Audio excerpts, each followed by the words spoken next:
في 6 أيام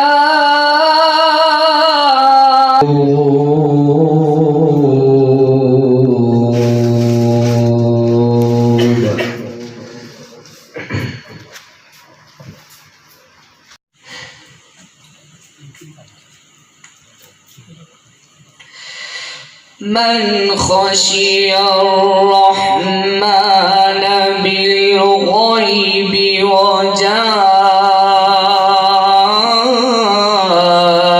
بقلب منيب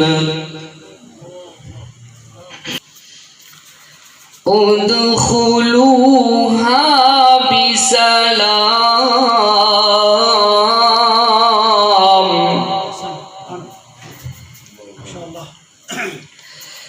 ذلك يوم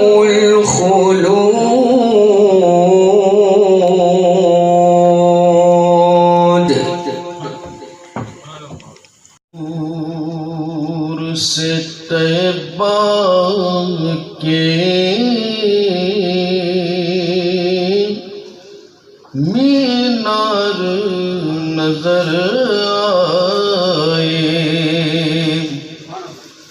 جب دور سے طیبہ کے مینار نظر آئے مینار نظر آئے مجرم کو رہائی کے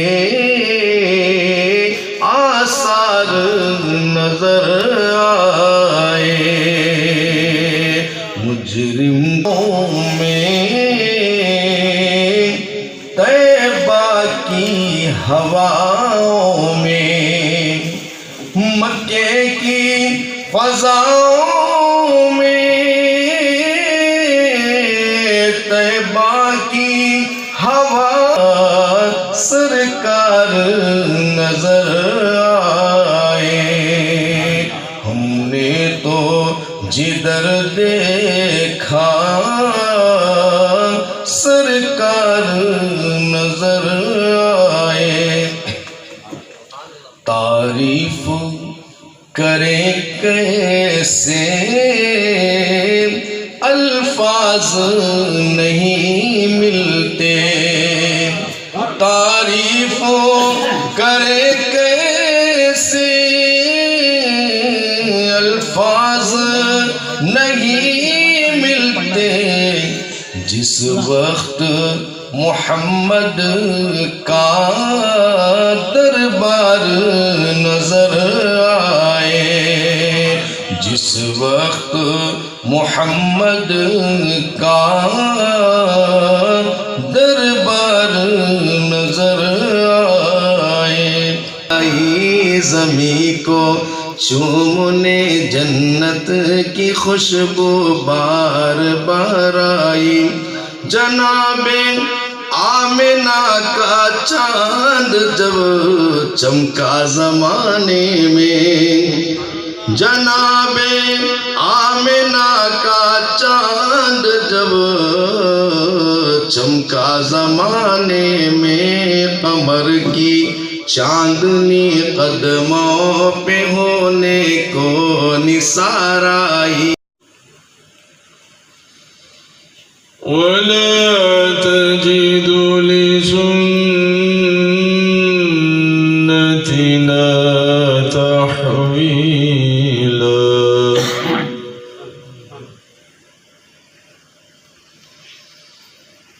أقم الصلاة لدلوك الشمس إلى غسق الليل وقرآن الفجر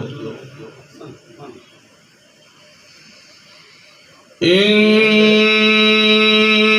قرآن الفجر كان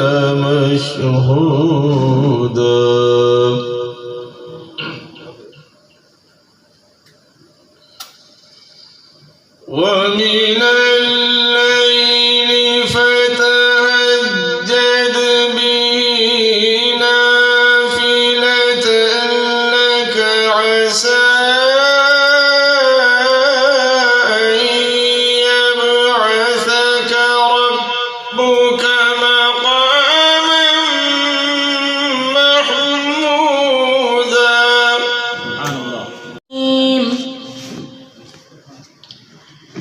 بسم الله الرحمن الرحيم. لا أقسم بهذا البلد وأنت حل بهذا البلد ووالد وما ولد لقد خلقنا الإنسان في كبد أيحسب أن لن يقدر عليه أحد أيحسب أن لم يره أحد بينهما برزخ لا يبغيان يخرج منهما اللؤلؤ والمرجان فبأي آلاء من الشيطان الرجيم.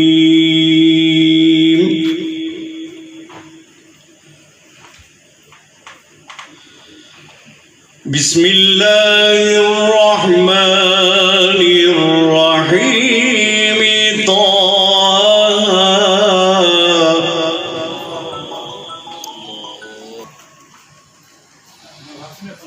إلا تذكرة لمن يخشى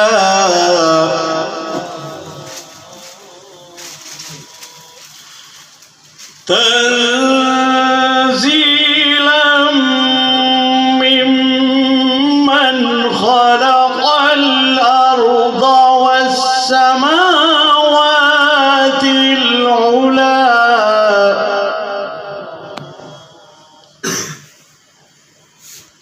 الرحمن على العرش استوى.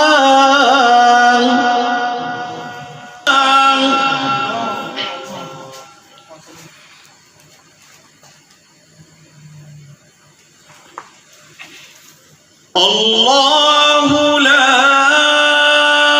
إله إلا هو له الأسماء الحسنى. तिलावत कलाम पाक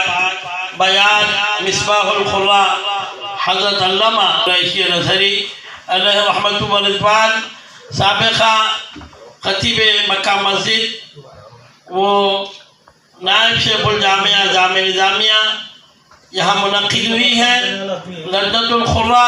अल हिंद के ज़ेर एहतमाम इस अज़ीम इफ्तिख़ार मुहियुद्दीन अबुल-उलाई साहब सज्जादा नशीन बारगाह पीर जी अबुल-उलाई अलैहि रहमा मोमेंटो और शान पेश फरमा रहे हैं। मैं बदस मेहमान एजाजी हज़रत मौलाना हाफिज़ क़ारी अब्दुल गनी साहब नाज़िम मदरसे तहफ़ीज़ुल कुरान पेश किया जा रहा है। मैं इस्तक़बाल करता हूँ। ये मासूम और कमसिन कुर्रा हैं और इंशाअल्लाह अपने हुस्ने तिलावत साहब नाज़िम मदरसे तहफ़ीज़ुल कुरान की खिदमत में मोमेंटो और शान पेश करें और इज़्ज़त आपके शुक्रगुज़ार हैं, मशकूर हैं कि अपनी गुनागो मसरूफियात के बावजूद आप इस मुक़द्दस और नूरानी महफ़िल साहब नूरी दामन बरकातुहुम बानी व मुहतमिम दारुल उलूम सैफुल इस्लाम का इस नूरानी महफिल में इस्तक़बाल करता हूँ। قاری اسد اللہ شریف صاحب سورۃ الرحمن کی آیات مبینات کی تلاوت کا شرف حاصل کر رہے تھے، جس کے تعلق سے آپ بينهما برزخ لا يبغيان يخرج منهما اللؤلؤ والمرجان فبأي آلاء صلی علی رسولہ الکریم۔ الحمدللہ لجنۃ القراء الہند کے زیر اہتمام چوتھا سالانہ عظیم الشان جلسہ حسن تلاوت کلام پاک بیات مصباح القراء حضرت العلامہ حافظ و قاری محمد عبداللہ قریشی الازہری علیہ رحمۃ و رضوان، سابقہ خطیب مکہ مسجد و نائب شیخ الجامعہ جامعہ نظامیہ، آج یہاں خواجہ شوق خال اردو مسکن میں جاری و ساری ہے، جس کی صدارت حضرت علامہ مفتی محمد عظیم الدین صاحب قبلہ دامت برکاتہم صدر مفتی جامعہ نظامیہ فرما رہے ہیں، اور حیدرآباد کے مشہور علماء کرام و مشائخ نظام اس جلسے میں تشریف لانے والے ہیں، اور حسن تلاوت کلام پاک کے ذریعے ہم طلباء و طالبات اور نوجوانوں کو یہ پیام دینا چاہتے ہیں کہ مصباح القراء علیہ الرحمٰن نے اپنی ساری زندگی قرآن کی خدمت کے لیے وقف کر دی تھی، اور آپ نے تجوید اور لحن کی اتنی خدمت کی کہ اپنی آخری سانس تک بھی آپ اس خدمت میں مصروف رہے، اور لجنۃ القراء الہند کا یہی مشن ہے کہ ہم تجوید کو اور لحن کو عام کریں۔ الحمدللہ آج تلامید مصباح القراء اس جلسے میں اپنے حسن تلاوت کلام پاک کے ذریعے آپ تمام کو محسوس کر رہے ہیں۔ میں صدر لجنۃ القراء الہند حافظ و قاری محمد صلاح الدین جاوید صاحب سے التماس کرتا ہوں کہ وہ چند الفاظ بیان فرمائیں۔ الرحمن الرحیم۔ لجنۃ القراء الہند کے صدر ہونے کے ناطے میں تمام قراء اکرام کو مبارکباد دیتا ہوں، اس مقدس جلسے میں شرکت فرمائی اور نوجوانوں کی مدد فرمائی، اور تجوید کو آگے بڑھانے کے سلسلے میں اسکول اور کالجز میں ہم ایک طے کرے ہیں کہ ہر گھنٹہ ایک تجوید کا لحن کے ساتھ اعضاء کی عملی تربیت ہم چاہ رہے ہیں۔ یہی صاحب کا مشن تھا۔ میں تمام قراء اکرام کا، علماء اکرام کا تہ دل سے شکریہ ادا کرتا ہوں۔ السلام علیکم۔